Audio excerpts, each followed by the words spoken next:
Lok Sabha speaker deputy speaker ఎన్నికపై కేంద్ర మంత్రి రాజ్నాథ్ సింగ్ నివాసంలో భేటీ అయ్యారు ఎన్డీఏ నేతలు. ఈ సమావేశానికి పలువురు కేంద్ర మంత్రులతో పాటు విపక్షాల నేతలు హాజరయ్యారు. ప్రధాని మోదీ ఏ నిర్ణయం తీసుకున్నా కట్టుబడి ఉంటామన్నారు. అలాగే పార్లమెంటు సమావేశాలపై చర్చించారు. లోక్సభ స్పీకర్ డిప్యూటీ స్పీకర్ ఎన్నికపై కేంద్ర మంత్రి రాజ్నాథ్ సింగ్ నివాసంలో భేటీ అయ్యారు ఎన్డీఏ నేతలు. ఈ సమావేశానికి పలువురు కేంద్ర మంత్రులతో పాటు మిత్రపక్షాల నేతలు హాజరయ్యారు.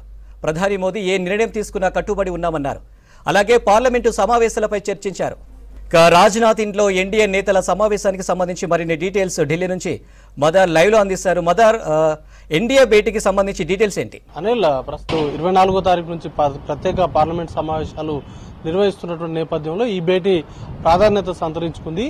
పార్లమెంట్ లో అనుసరించాల్సినటువంటి వ్యూహాలతో పాటు కీలకమైన స్పీకర్, డిప్యూటీ స్పీకర్ల ఎన్నికకు సంబంధించి ఈ సమావేశంలోనే ఒక నిర్ణయం తీసుకునేటువంటి అవకాశాలు ఉన్నట్టుగా కూడా ప్రచారం జరుగుతూ ఉంది.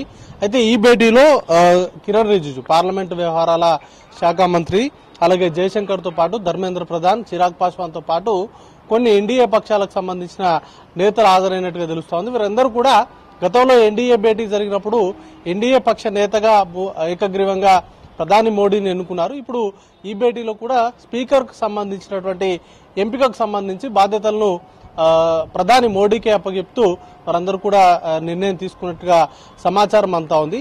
అయితే ఇప్పుడు స్పీకర్ ఎవరు ఉండబోతున్నారు, స్పీకర్, డిప్యూటీ స్పీకర్ ఎవరు ఉండబోతున్నారు అనే దానిపైన చాలా ఆసక్తికరమైనటువంటి చర్చ నడుస్తూ ఉంది.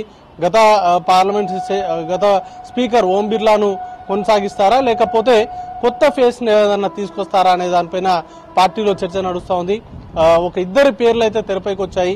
ఇటు ఓం బిర్లాతో పాటు మరొక ఇద్దరు కటక్ సంబంధించిన సీనియర్ మోస్ట్ ఎంపీ, ఒక 7 సార్ల ఎంపీగా గెలిచినటువంటి భర్తృహరి మహతాబ్, అలాగే ఇటు ఆంధ్రప్రదేశ్ కు సంబంధించి రాజమండ్రి ఎంపీగా గెలిచినటువంటి పురంధరేశ్వరి, ఇద్దరి పేర్లు కూడా చాలా ప్రముఖంగా వినపడతా ఉన్నాయి.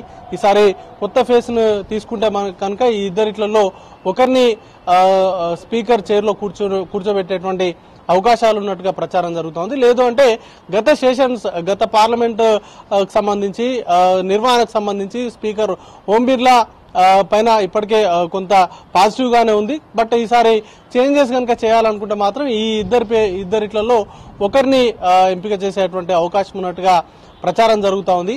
వాటితో పాటు కొంత జేడీయూ నుంచి కూడా స్పీకర్ పోస్ట్ కు ఆ పార్టీకి సంబంధించినటువంటి నేతకు ఇవ్వాలనేటువంటి డిమాండ్ వస్తున్నట్టుగా తెలుస్తోంది. వాటికి సంబంధించి కూడా ఈ భేటీలో చర్చించేటువంటి అవకాశం ఉంది. అయితే మూకుమ్మడిగా ఎన్డీఏకి సంబంధించినటువంటి నేతలందరూ కూడా ప్రధాని మోడీకే ఆ బాధ్యతలు అప్పగించడంతో ప్రధాని మోడీ ఎవరి వైపు మొగ్గు చూపుతారా అనేది ఇప్పుడు ఇంట్రెస్టింగ్ గా మారింది.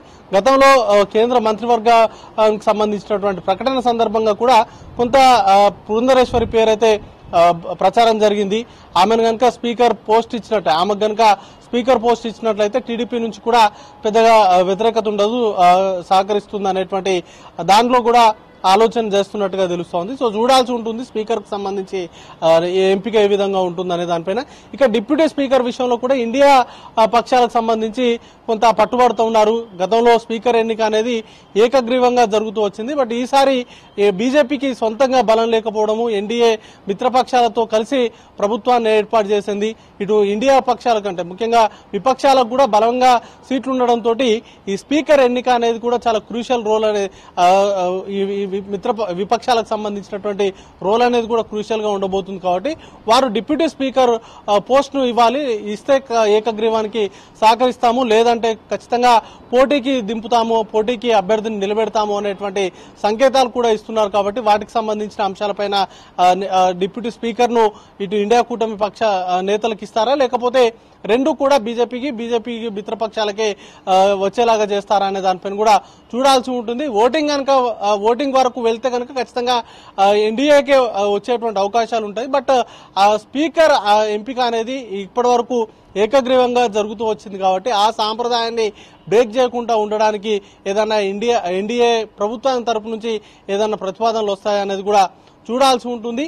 ఇక 24వ తారీఖు నుంచి సెషన్స్ ఉంటాయి. 24, 25 2 రోజులు కూడా కొత్తగా గెలిచినటువంటి ఎంపీలతోటి ప్రమాణ స్వీకారం చేయిస్తారు. దానికంటే ముందు ప్రొటెం స్పీకర్ ఎంపిక ఉంటుంది. ప్రొటెం స్పీకర్ కు సంబంధించినటువంటి ఎంపికకు సంబంధించి కూడా ఎవరిని నియమిస్తారనేది కూడా చూడాల్సి ఉంటుంది. ఇప్పుడు గెలిచిన వాళ్ళలో సీనియర్ మోస్ట్ కె సురేష్ అనే ఎంపీ ఉన్నారు. 8 సార్లు ఆయన కాంగ్రెస్ పార్టీ నుంచి ప్రాతినిధ్యం వహిస్తున్నారు. 8 సార్లు ఆయన గెలిచారు.